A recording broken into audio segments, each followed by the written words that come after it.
So I bought these envelopes to put my patterns and my drapes in, and they're fine. They're nice and huge. They're 14 by 18, which wouldn't fit in any file cabinet, which is how they're normally used. Normally we file them, but in our world at PCC, we hang things up on a pattern hook, but the dot paper patterns are too flimsy, and they would just rip off the hook and all of our work would be destroyed. So we want to put them in envelopes. Being that we're not putting them in a file cabinet, that gives us more freedom in the size. We're not limited to the size of the file cabinet. So I make bigger envelopes so that I don't have to make or buy bigger envelopes so that I don't have to fold my patterns and my drapes up as much. Also, I wouldn't be able to hang drapes because they're made out of muslin. So anyway, I store things in these big giant envelopes, but much like the dot paper, what I find is that the envelopes rip. So I'm usually modifying the envelopes with some manila to hang. This is the envelope that the envelopes came in, but here's what the envelope actually looks like. And it's like I said, a nice big size, but I still have to modify it, which is kind of annoying. So I thought, I have the skill, I'll just make a custom pattern for an envelope, or make a custom envelope. Actually, I hadn't thought of making a pattern. That's kind of a good idea. So first I'm gonna test out my idea. So what I have is, and then like I said, if I like it, I'll make a pattern for it so I can reproduce it more quickly. But right now I'm just kind of in the planning stages. So what I have is a piece of manila that's approximately 36 inches by the width of the manila. The piece that I have was cut crooked, so the shortest part is 36 inches, and then I have a longer uneven part, which I will trim to make it straight. But I've taken the width of the manila, which is approximately, I don't know, 44, 48 inches, and I kind of folded it in three and made the two edges overlap each other by a couple of inches. So I am going to make a huge envelope. So what we have here with the overlap is going to be this center back seam of the envelope. And then what I'm going to do down here at the bottom of my manila is I'm going to trim it a bit. This side with the seam, I'm going to trim it a little bit and leave this underside a little longer to create this bottom flap right here. So figure out where I want this overlap to be.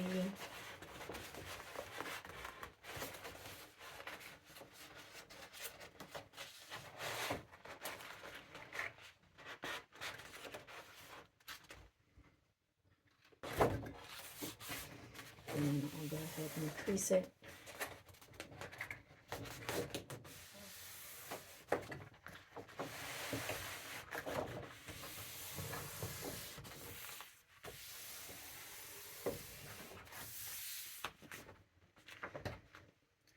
And then I'll make my little bottom flap by like trimming off. I'm going to trim off about 2 inches down here.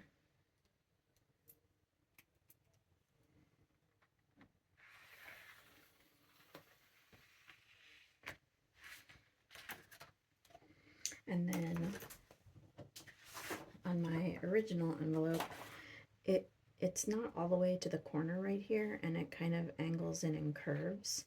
And I think that, like, if I had this flap kind of sticking off the edge, it would get caught and stuff. So I'm going to mimic that same shape when I do my flap.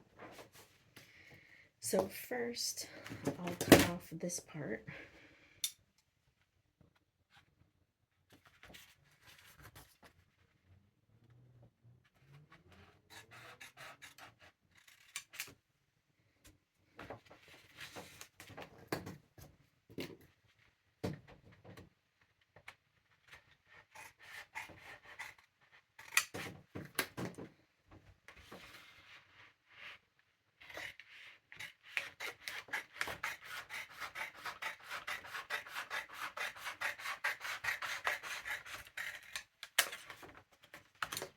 And what I'm using here to control my manila is a pattern weight. You can use anything heavy to control your manila. I've seen people like just go to like Harbor Freight or Home Depot or something and get like a giant heavy metal like octagonal bolt, or whatever, just something heavy. People have used actual like weights, like from working out weights. So this is me just trying to figure out what shape I want this little curve to be. It doesn't have to fit anybody, so I can do whatever I want here.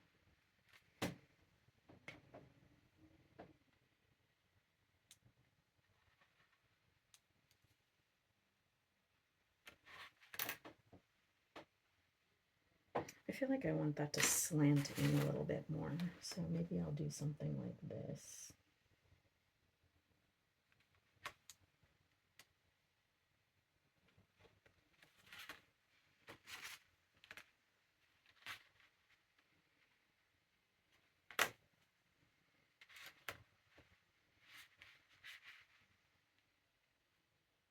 Yeah, that'll work.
So now I have my bottom flap.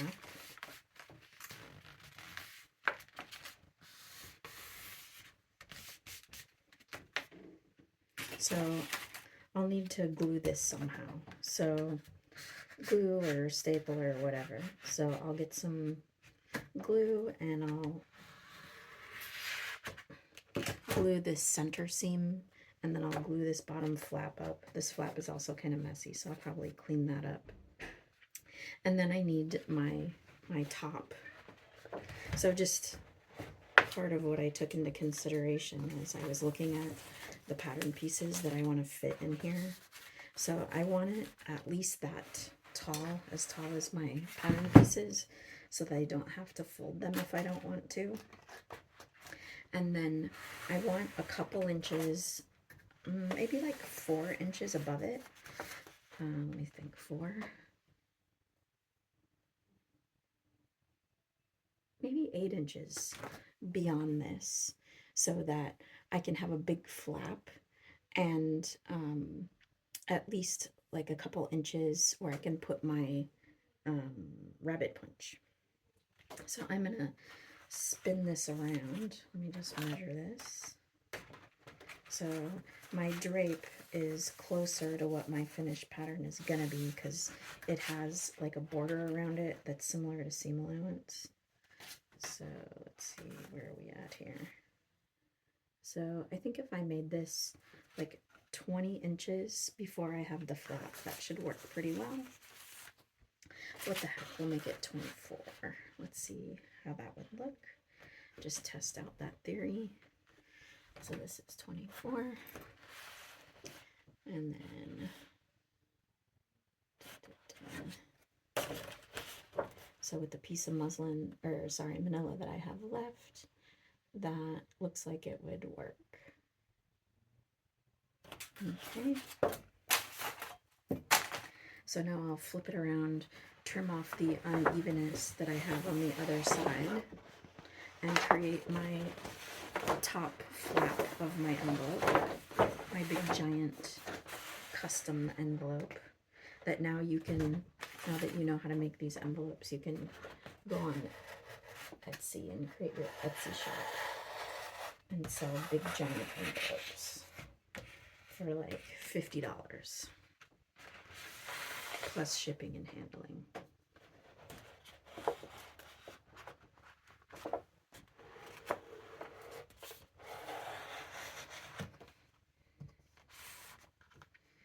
Okay, so there's my 24. Let me look at my flap.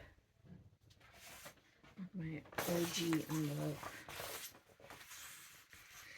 So this will be where my 24 mark is, and then my crease for my flap is a little bit above that. On this scale, it's about 1/4 inch above. So maybe I'll make mine, I don't know, 1/2 inch or something. And then this is the flap part. I want mine to be really long. So this one looks like it's less than 2 inches. So I might make mine 4 or 6. I don't know, I'm just making this up as I go. So this is that bottom part, which is 24 inches from the bottom of the envelope that I just created.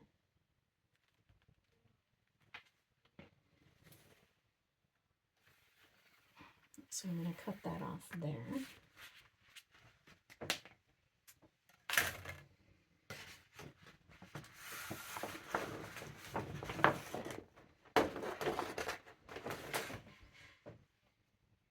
I hid my paper scissors from myself.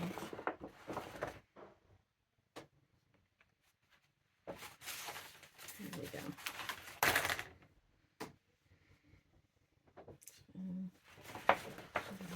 This way to start.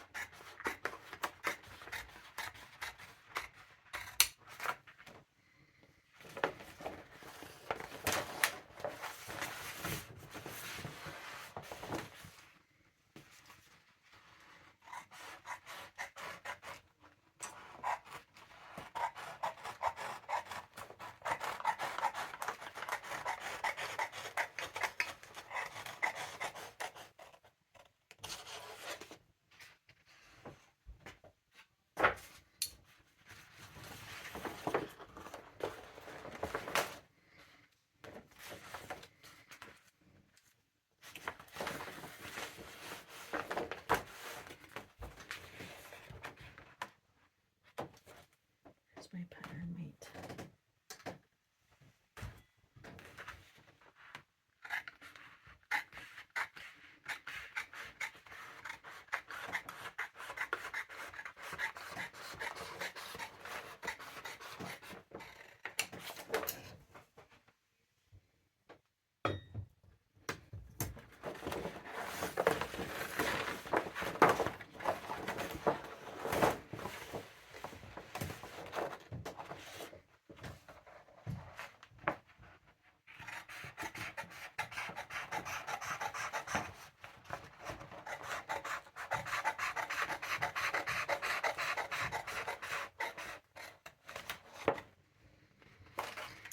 So now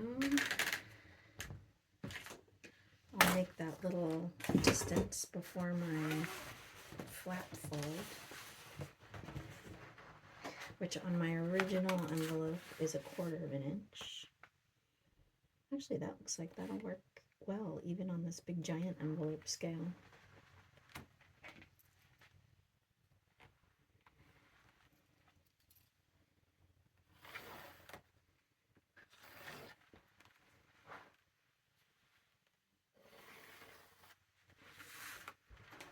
So I'll use something sharp to kind of score it. So maybe I'll open my scissors up and just kind of drag them on that line that I just made.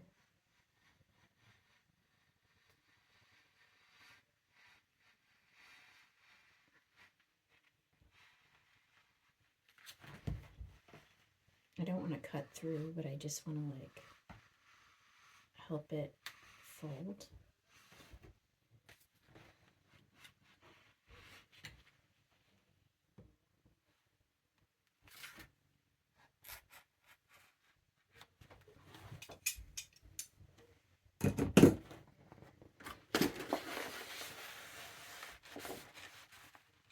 So I'll fold on that line I just scored and then give it a good crease.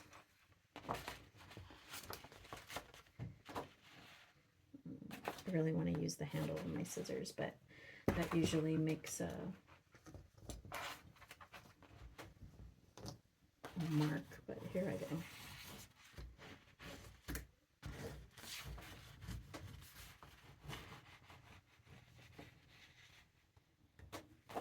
Okay, now I just have to shape my pocket for that. So I'm gonna go grab my jury-rigged envelope from before. So I like my punch hole to be about that far down. So let me make a little mark and see what that looks like on the inside.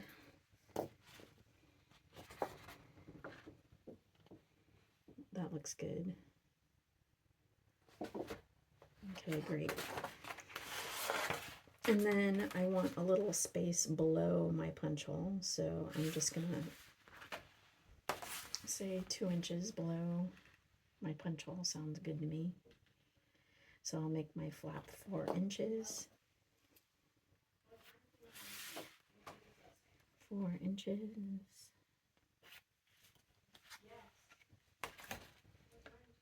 4 inches.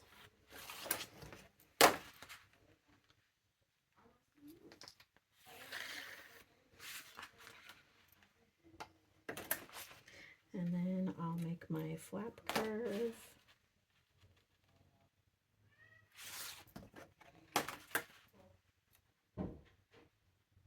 So I'm just going to come in like 1/8 of an inch on each side. Something like that. Maybe come in like 1/2 an inch down here.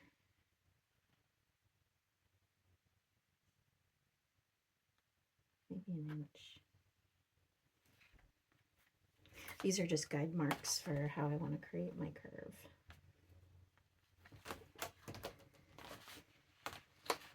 Let's see what I think of that. What I think is, this is too far away, so I want this closer. So my 1/8 inch at the top seems like too much, and my 1 inch at the bottom is too little. So I'm going to go like this.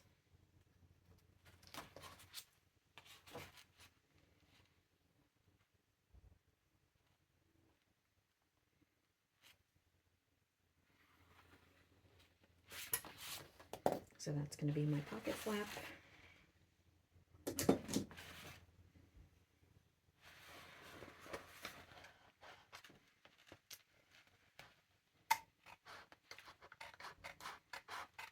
Or envelope flap, rather.